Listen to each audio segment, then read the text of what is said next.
Kekristenan itu adalah agama bentukan Rasul Paulus. Karena Paulus itu ditolak di mana-mana. Lalu sebagai kelanjutannya dia kemudian membentuk agama baru dan membuat tempat ibadah baru. Benarkah demikian? Salam, jumpa lagi bersama saya dalam Kristen Menjawab.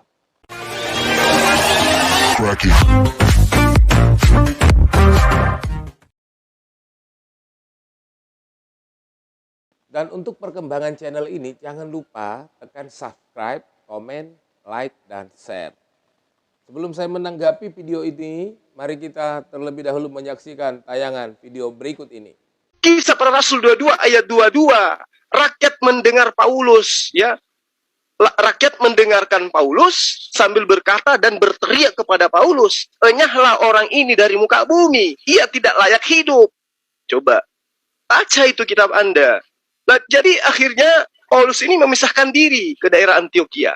Di sanalah Paulus membentuk agama baru berbeda dengan ajaran asli Yesus. Lalu mendirikan tempat ibadah yang merupakan perkumpulan orang-orang yang bergulung. Nah, jadi saya katakan Paulus mendirikan agama baru itu di Tarsus, di Antioquia.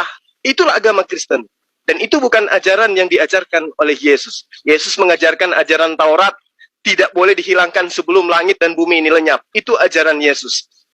Kalau kita berbicara mengenai penolakan yang dialami oleh orang-orang Kristen, itu adalah sesuatu yang sudah sangat sering terjadi.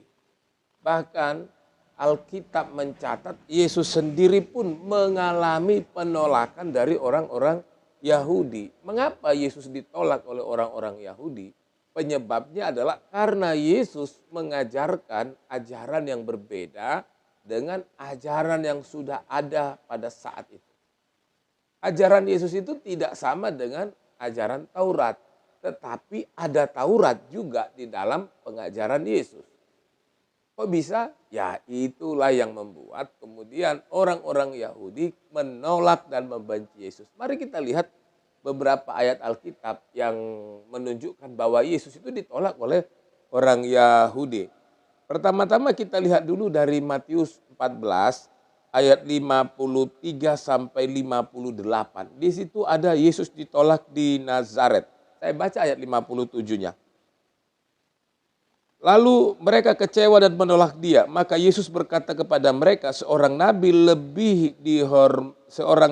dihormati di mana-mana kecuali di tempat asalnya sendiri dan di rumahnya. Ayat 58, dan karena ketidakpercayaan mereka tidak banyak mujizat diadakannya di situ. Di sini kita bisa melihat dalam Matius 13 ayat yang ke-53 sampai 58 ini Yesus itu ditolak di Nazaret. Yaitu tempat dia sendiri.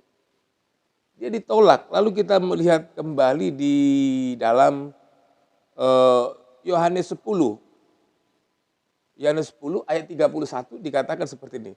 Sekali lagi orang-orang Yahudi mengambil batu untuk melempari Yesus. Di sini mereka juga menolak. Bahkan mereka orang Yahudi itu sampai mau melempari Yesus dengan batu. Ayat 39, Yohanes 10 ayat 39. Sekali lagi mereka mencoba menangkap dia, tetapi ia luput dari tangan mereka. Kita bisa melihat bagaimana mereka ini begitu anti kepada yang namanya ajaran Yesus. Mengapa mereka begitu anti kepada Yesus? Ya karena memang mereka itu tidak suka dengan Yesus karena ajarannya berbeda. Itu juga dialami oleh murid-murid Tuhan Yesus yang lain. Semua mereka mengalami penolakan, bahkan karena penolakan itu mereka sampai dianiaya, bahkan sampai mereka mati syahid. Tapi itulah risiko menjalankan apa perintah Allah. Itu adalah risiko yang harus dijalani oleh orang-orang yang mati karena menjalankan perintah Allah. Tetapi tidak bisa dipungkiri bahwa jumlah Kristen itu semakin hari semakin bertambah banyak. Maka kemudian orang-orang saat itu menyebut pengikut Yesus itu adalah Kristen. Jadi Kristen itu adalah sebutan untuk orang-orang yang percaya dan menerima Yesus sebagai Tuhan dan Juru Selamatnya. Dan mereka pertama sekali dipanggil orang di kota Antiokhia. Jadi bukan Paulus yang memberi label kekristenan, tetapi Kristen itu adalah sebutan orang lain, sebutan orang-orang saat itu kepada orang-orang yang percaya Yesus, atau kekristenan itu adalah sebutan untuk para pengikut Yesus. Jadi keliru anggapan yang mengatakan bahwa Paulus yang kemudian membentuk kekristenan dan membangun rumah ibadah baru. Tidak ada itu. Kalau sebelumnya orang Yahudi itu kan beribadah di bait Allah. Bait Allah, rumah Tuhan atau bait El, kan begitu. Gereja itu adalah bait Allah. Jadi tidak ada perbedaannya. Jadi adalah lagi-lagi paham yang keliru ketika mengatakan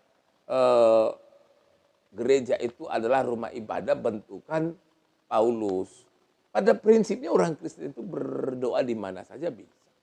Beribadah di mana saja bisa. Karena kita percaya di mana, seperti kata firman Tuhan, di mana ada 2-3 orang berkumpul, di situ Yesus ada. Itulah sebabnya kekristenan itu tidak bisa dipisahkan dari ajaran Yesus. Memang pada saat itu kekristenan belum ada. Pada zaman Yesus kekristenan itu belum ada. Tetapi Yesus sudah mengajarkan ajarannya. Dan murid-muridnya meneruskan ajaran itu. Dan itulah sebabnya dalam dalam Matius 28 ayat 19 dikatakan, karena itu pergilah, jadikanlah semua bangsa muridku. Ini adalah perintah yang diberikan Yesus kepada murid-muridnya untuk supaya semua bangsa mengetahui dan menghidupi ajaran yang Yesus ajarkan. Ajaran yang Yesus ajarkan itu, itulah yang ada di dalam kekristenan. Jadi, Yesus memang tidak mendirikan kekristenan, tetapi kekristenan itu adalah sebutan untuk para pengikut Yesus. Salam, Tuhan Yesus memberkati.